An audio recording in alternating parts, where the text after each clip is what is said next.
Tentu para rasul dari zaman Nabi Adam alaihissalam sampai Nabi Rasul terakhir Rasulullah SAW Muhammad membawa satu kalimat la ilaha illallah.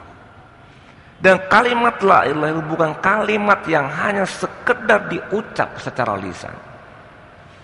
Kalau cuma diucap secara lisan, kenapa orang-orang Arab pada waktu itu tidak mau mengucapkan kalimat la ilaha illallah? Dia tidak mau karena dia tahu konsekuensinya kalimat la ilaha illallah ke dalam kehidupannya dia sehari-hari. Ada pengaruh, dampak, komitmen, konsekuensi yang perlu diikuti ketika dia mendeklar kalimat la ilaha illallah. Dan ini menyangkut kehidupan kita sehari-hari.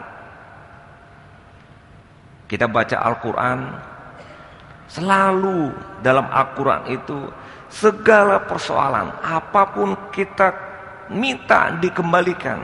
Allah minta kita mengembalikannya kepada Allah. Allah sentris. Allah sebagai pusat. Apapun kita lihat dalam Al-Quran, kembalinya kepada Allah, kembalinya kepada Allah, kembalinya kepada Allah. Itu pertanda bahwasanya Allah satu-satunya yang kita rujuk, yang kita abdi, yang kita taati, yang kita patuh, yang kita ikuti, yang kita sembah, yang kita abdi. Semuanya Allah yang kita pedomani, yang kita jadikan referensi, yang dijadikan tempat perlindungan.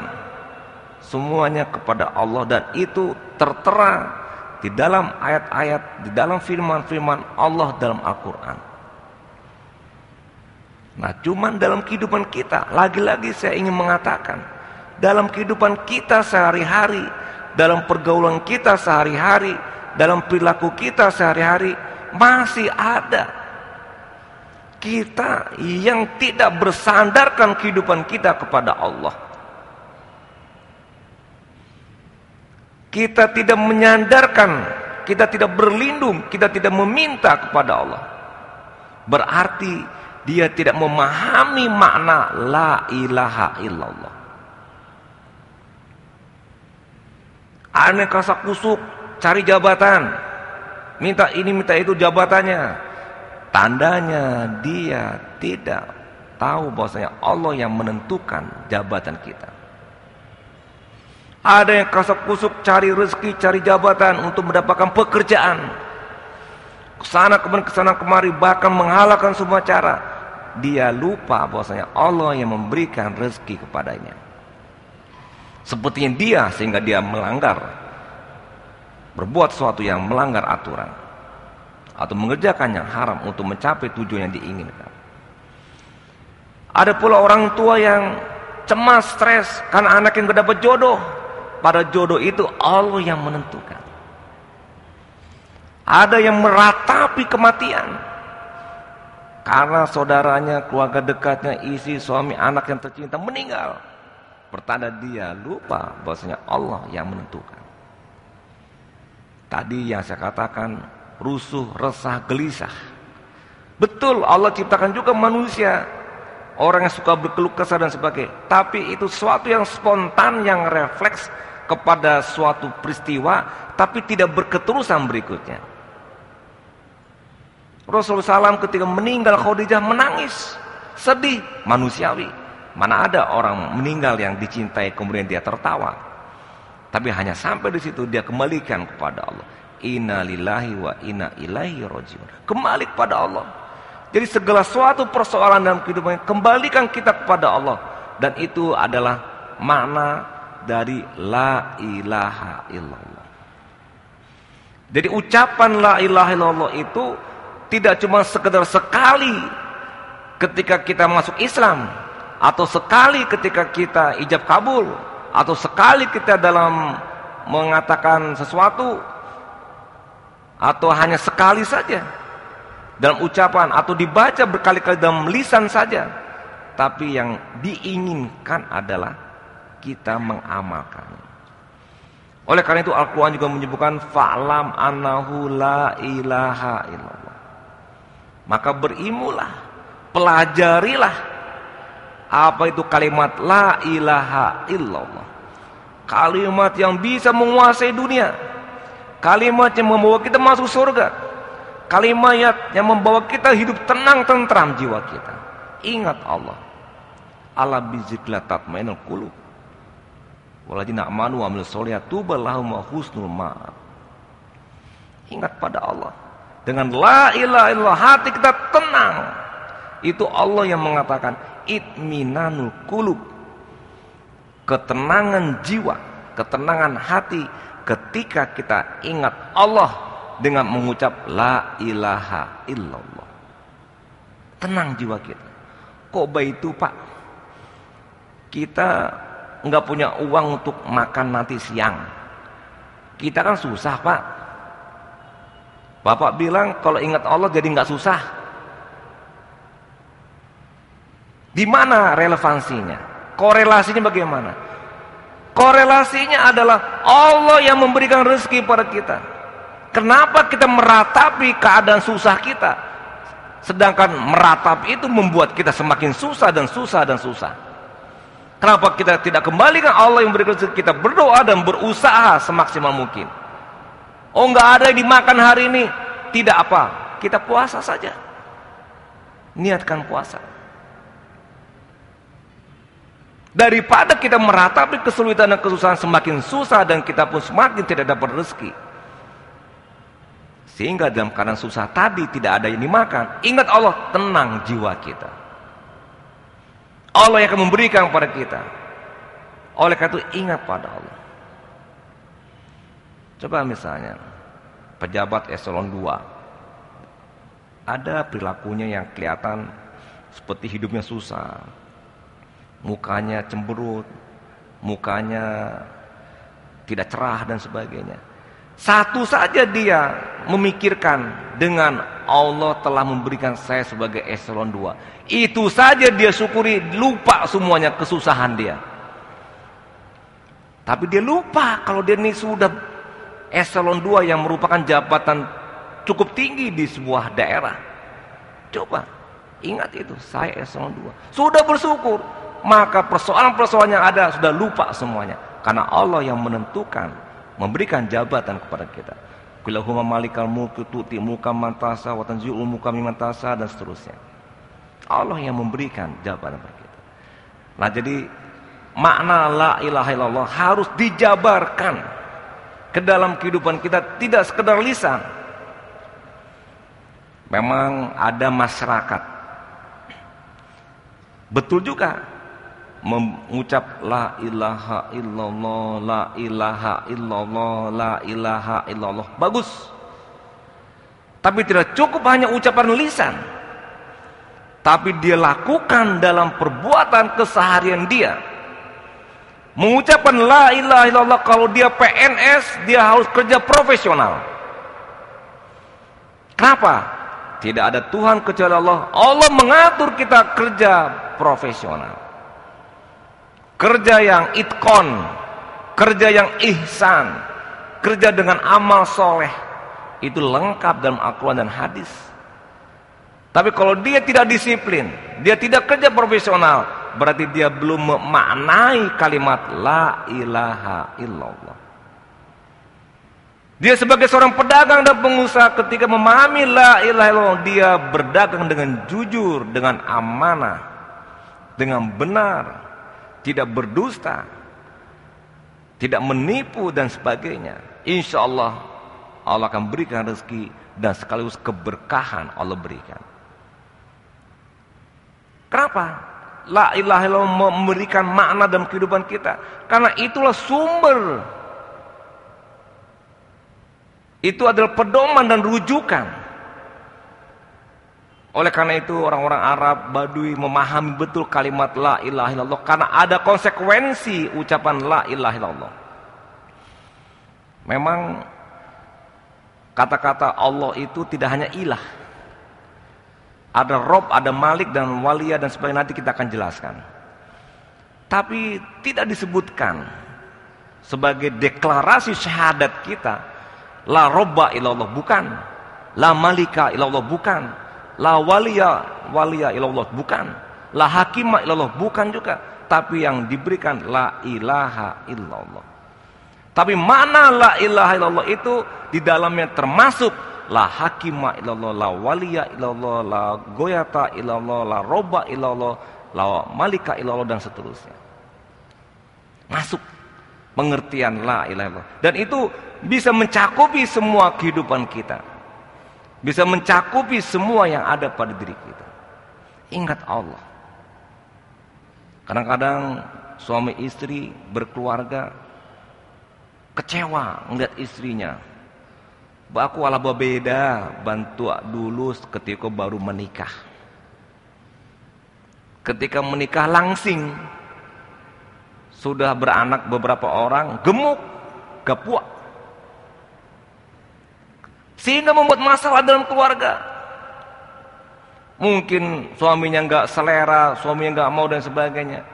Padahal itu bisa menjadikan masalah keluarga dia.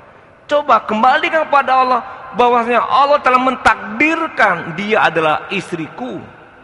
Apapun keadaannya, terimalah sebagai bagian dari takdir, karena jodoh Allah yang menentukan. Kalau itu yang kita pahami, tidak ada masalah lagi. Terima apa adanya. Oh, yang lain cantik dan sebagainya, orang lain, bukan istri saya dan bukan takdirnya saya, dia sebagai jodoh kita. Jadi persoalan dalam kehidupan kita, kita kembalikan kepada la ilaha illallah. Allah yang akan bisa memberikan dukungan, perlindungan dan sebagainya kepada kita. Kemudian pertama, pengertian la ilaha illallah adalah la khaliqa illallah. Tidak ada pencipta kecuali Allah. Banyak sekali ayat Al-Quran dalamnya yang menyebutkan Allah sebagai khaliq. Allah khalaqakum summa razaqakum summa yumitukum summa yuhyikum. Allahul ladzi la ilaha illa huwa khaliqul bari'ul musawwirul asmaul husna, dan seterusnya. Kata-kata khaliq banyak. Alladzi lahu mulku samawati wal ard walam yattakhiz waladau walam yakul lahu syarikun fil mulki wa khalaqa kulla syai'in faqaddaru taqdira. Juga menggambarkan Allah sebagai pencipta. Dialah Allah yang memiliki langit dan bumi. Dia pula Allah yang tidak punya anak, yang tidak pula berserikat, yang menserikatkan atau yang tidak ada tandingannya dalam kekuasaannya. Dia pula Allah yang menciptakan segala sesuatu dengan ketetapan yang teratur yang tetap dengan aturan yang berlaku. Jadi Bapak Ibu, mungkin ucapan mengatakan Allah sebagai khaliq itu sederhana sebetulnya. Tapi sebetulnya kita arahkan ke dalam perilaku kita sehari-hari. Allah menciptakan manusia. Allah menciptakan alam. Allah menciptakan bukit-bukit, gunung-gunung, sungai, danau, dan isi bumi. Allah menciptakan langit, bulan, bintang, dan isi langit. Dan juga Allah ciptakan manusia dengan lengkap pada tubuh kita manusia. Semua yang Allah ciptakan itu teratur, tertib, tetap, terancana, dan semuanya seimbang, yang disebut dalam Al-Quran sebagai tawazun, seimbang. Maknanya kita memahami Allah sebagai khaliq, maka kita harus menjaga lingkungan, karena lingkungan adalah Allah yang menciptakan. Barang siapa yang melanggar lingkungan, barang siapa yang merusak lingkungan, berarti dia telah melanggar ciptaan Allah. Akibatnya fatal. Banjir, longsor, bencana-bencana, cuaca ekstrim, dan sebagainya, ulah manusia yang melanggar lingkungan sebagai ciptaan Allah. Sementara Allah telah membuat suatu sistem di alam ini seimbang. Diganggu sistem ini, maka terjadilah kerusakan di alam. Kita lihat hutan tanpa dipupuk, pohon-pohon di hutan, di bukit tumbuh subur. Kenapa? Karena di situ ada sistem lingkungan yang berlaku. Ada binatang yang membuang kotoran, kotoran jadi pupuk. Begitu pula kita manusia bisa bernafas dengan oksigen. Oksigen diperoleh dari tumbuh-tumbuhan. Tumbuh-tumbuhan mengeluarkan oksigen, kita hirup. Kita mengeluarkan CO2, karbon dioksida, diambil pula oleh tumbuh-tumbuhan. Saling, sistem. Di bidang pertanian, di bidang peternakan, sistem dibuat. Ketika diganggu dengan pupuk anorganik, dengan pupuk pestisida, hancur semuanya. Yang mati tidak hanya hama, predator-predator yang membunuh hama pun ikut mati, sehingga terjadi hama besar-besaran. Ulah manusia juga, karena dia melanggar, merusak sistem lingkungan. Dia tidak memahami Allah sebagai Khalik. Sederhana saja, kita potong kayu di gunung-gunung, di bukit, terjadi longsor, banyak korban yang kena. Masuk ke sungai, sungai menjadi melimpah, kena semua, tertimbun, terbenam oleh air. Dan banyak lagi kalau kita ceritakan. Oleh karena itu ini isu lingkungan bagi umat Islam tidak lagi perlu jadi isu. Karena sudah menyatu dengan pemahaman kita sebagai seorang muslim. Kita lihat saja dalam tubuh kita pun ada sistem. Yang kita makan, yang kita minum, masuk tenggorokan, kemudian diproses oleh usus dalam metabolisme kita, terus diproses. Ketika diganggu oleh zat-zat yang merusak tubuh kita, yang itu dilarang oleh Allah, diharamkan oleh Allah, memakan makanan yang haram dan sebagainya, itu maksudnya adalah Allah menyuruh kita menjaga, memelihara sistem ciptaan Allah yang ada dalam tubuh kita. Tapi kalau kita rusak, maka akibatnya kita akan sakit. Banyak larangan-larangan, tidak boleh minum khamr, merusak kita. Tidak boleh makan babi, merusak pada kita. Tidak boleh makan bangkai, merusak pada kita. Tidak boleh makan berlebihan, minum berlebihan, merusak pada kita. Tidak boleh meminum, memakan, dan sebagainya yang merusak. Karena akan mengganggu sistem anatomi tubuh manusia yang merupakan ciptaan Allah, yang telah Allah ciptakan seimbang.